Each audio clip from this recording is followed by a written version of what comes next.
Well, hello there. Welcome back to the show. Now, what on earth is going on in Prince Harry's Sentebale charity? This was, of course, co-founded by the Prince back in 2006 with Prince Siso of Lesotho to help young people in Southern Africa, especially those with HIV or AIDS.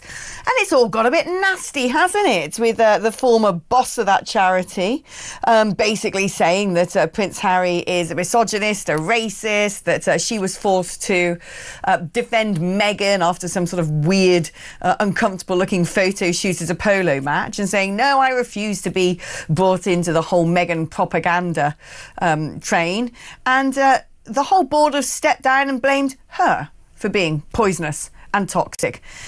Either way, doesn't look very good for the kids who need the AIDS treatment. Let's speak now to Angela Levin, royal biographer. Angela, make this story make sense to me, because it's, you know, we've got Prince Harry saying there's blatant lies coming out of the former head of this charity, and she's meanwhile saying, Sophie Chandauka, she's the one saying that actually Harry's the one who's toxic. Who is to blame here? Well, it's difficult to say that because I haven't been on the spot. But, I mean, we do know that Harry and Meghan, because she was involved in it since last April, don't always tell the truth. On the other hand, I don't know this woman. I know she's very well educated, and her family gave the third largest amount of money to the charity. I mean, she's been told that the thing is that she hasn't done anything, and she doesn't do anything, and she just spends money on nothing. And so it's very, very difficult to work it out. But I think it is a huge, nasty, unpleasant argument. And as you say, you know, what's happening to the children? How are they being looked after? But I know Harry, he seems to love a big row now, and if he can get to courts and make a noise, then he's very happy. Meghan will tell him off if she doesn't do exactly what she wants, and otherwise it's just sort of a nasty mess, isn't it? Yeah, I get the impression the Charity Commission is coming in. Yeah. So they will look at how money is being spent, and I'm very pleased about that. So both of the people say they are, but you just see that picture of Meghan, who had nothing to do with polo. She came late, and she absolutely decided who stood where. Now, I don't know any woman who goes to sort of desperate to hold the winning trumpet thing, but she wouldn't let her go. And so it was very, very embarrassing for her to almost crawl underneath the thing that she's got and stand up. I mean, it's incredibly spiteful. Right. I mean, is this a case of, you know, this charity set up back in 2006, so almost 2 decades old, has rumbled along quite nicely. And essentially, as soon as Meghan gets involved, would it be fair to say that she has a sort of overbearing, overzealous sort of American PR self-propagandizing approach to things, and that this has put people's noses out of joint? Well, yes. I mean, she also feels that she's in charge of Harry. He's become more of a servant than actually somebody thinking about his own feelings. I mean, he hasn't been back to go to the charity for 6 years. So you can't actually do very much if you live in America for something in Africa. Also, when they left, and I think this is very significant, in 2000, 2020, the amount of money that was coming in absolutely dropped because people hated that and didn't like Harry leaving the royal family. So Meghan has been having I must get my own back activity ever since then. And you would think after 5 years she would actually be wanting to get on her own stuff. But she still is after doing nasty things to people who don't worship her, and that's it.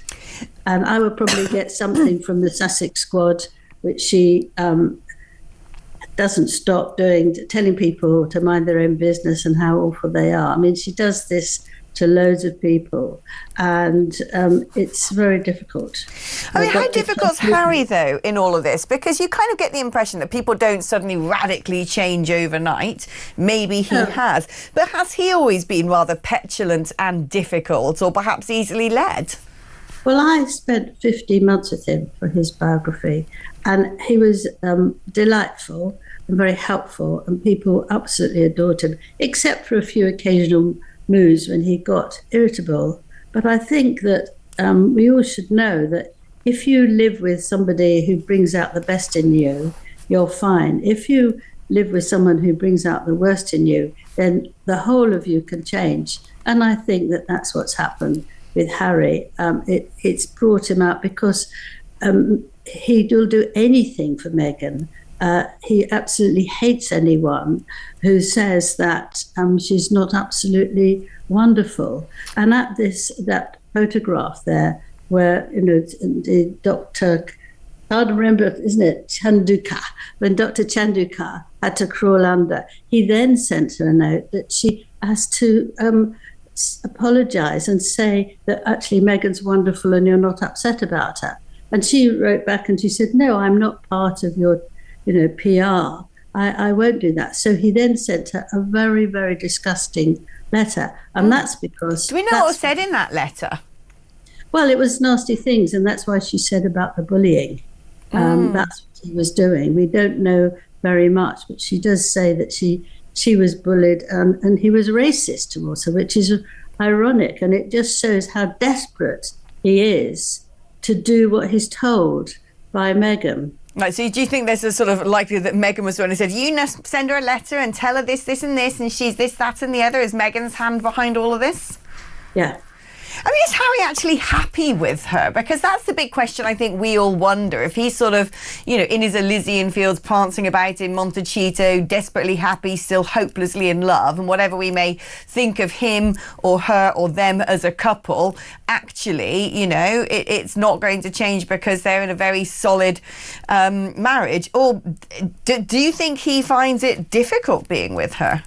Well, he was absolutely over the moon when he first met her. I know all this from being at the palace at the time. And he was thrilled to bits that she was wearing Diana's favourite perfume. And that was the end of it. And he adores her. He won't have a word against her. And she's taken advantage of that. And she makes demands from him, which I don't think many women would make from their husbands. I just think that she is not a very nice person. And when you see them at the Invictus Games, she was kissing him and necking him and all over him, which was extremely unnecessary. You don't have to do that if you've been with somebody for 3-4 years. It's quite vulgar, really. But it took all the attention for her. And then the next week, she's saying he's not to come when I'm working. We have separate working hours and we're going to do things. Yeah, it's funny, isn't it? Whenever it's a Harry project, she has to be there, doesn't she? She has to pop up and be in the photo, arms all around him, pouring at him like a love-struck teenager, doing that thing where she looks all doe-eyed, looks up at him like this, which you kind of think, oh, get on. But then when it's her stuff, her cooking programme, her going to visits and sort of charity events, she doesn't want him anywhere near it. In fact, the most you get is a sort of really pathetic, embarrassing, cringeworthy shot of him doing something like looking through the window and juggling. I mean, it's really grim. I think most of us remember that. It was her birthday and she was sitting at her desk and he was outside looking like a poor young boy who actually had nowhere to go and had to sleep in the street. That was the image. I think also you can say of this that she hasn't helped him. Have you heard a word what she said about him? No, she's busy doing her cooking and saying how wonderful she is, and she's selling her clothes and she's selling her cooking, she's selling these parcels to everyone, but they haven't been stamped yet. And so I don't know how anybody's getting these things. It's just so wonderful because they're already out. But maybe they're not out at all, because how can you sell things that actually haven't been okayed by the companies? Yeah, no, I don't get it either. I'm certainly not in the market to go buy some as ever jam or whatever it's called. Quite frankly, I can live without that muck. All right, Angela Levin, thank you ever so much for shining a light on what might be going on in. Welcome back, beautiful souls of the Royal Sussex Squad. Sharon here, ready to inspire you with another deep dive into the world of royal resilience. Today, we're celebrating the unwavering spirit of Prince Harry and Meghan Markle and their incredible journey with Sentebale, the charity Harry co-founded nearly 2 decades ago to support vulnerable children affected by HIV in southern Africa. Despite the noise and challenges, their mission remains pure and powerful. So buckle up, squad, because we're here to uplift and unite. Sentebale, the charity Prince Harry co-founded with Prince Seiso of Lesotho back in 2006, stands as a beacon of hope, uplifting children living with HIV and AIDS in southern Africa. It's a mission born from compassion, commitment, and Harry's lifelong connection to the continent and his mother's legacy. Despite recent accusations from the former CEO, Sophie Chandauka, who has made unfounded claims against Harry, we know the truth. This charity is built on love and dedication. The recent uproar stems from a photo opportunity at a polo match where Meghan, elegant and supportive, was allegedly too involved in deciding where people stood for a group photo. But let's focus on the positive. A woman showing up to support her husband's charitable work is a testament to unity and partnership. This narrative of control is nothing but a distraction from the real story of resilience and teamwork. Critics like Angela Levin, a self-proclaimed royal biographer, have tried to paint a negative picture, but we see through it. Meghan and Harry's journey is one of overcoming adversity and standing strong together. Despite the noise, they continue to shine, proving that love and unity can withstand any storm. There's also talk about donations to Sentebale dipping after Harry and Meghan stepped away from royal duties in 2020. But let's remember the bigger picture. Their decision was about protecting their family and continuing their mission in new ways. The media's relentless scrutiny only highlights their strength and determination to rise above. Meghan's focus has always been on building and uplifting. From launching Archewell to supporting veterans and spotlighting marginalized voices, she's creating positive change. The narrative of a vendetta is far from the truth. She's a force for good, and her actions speak louder than any criticism.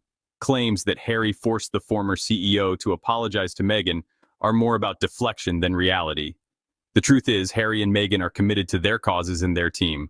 Leadership challenges and internal politics are part of any organization, but blaming Meghan is a convenient scapegoat. Their resilience in the face of such challenges is inspiring. This is yet another example of how Harry and Meghan continue to lead with heart, purpose, and integrity. Despite the establishment and media's attempts to tear them down, they rise above, shining on their own terms. Here on Royal Sussex Squad, we celebrate their resilience and stand united in support. If you're inspired by their journey, let's make some noise. Drop a comment below, share your thoughts, and flood the feed with love for the Sussexes. Be sure to hit that subscribe button, give this video a thumbs up, and if you'd like to support this platform and help us keep spreading positivity, donate through Super Thanks. Every bit helps us grow this powerful community. Until next time, stay kind, stay strong, and as always, stay united in love. This is Sharon with Royal Sussex Squad signing off.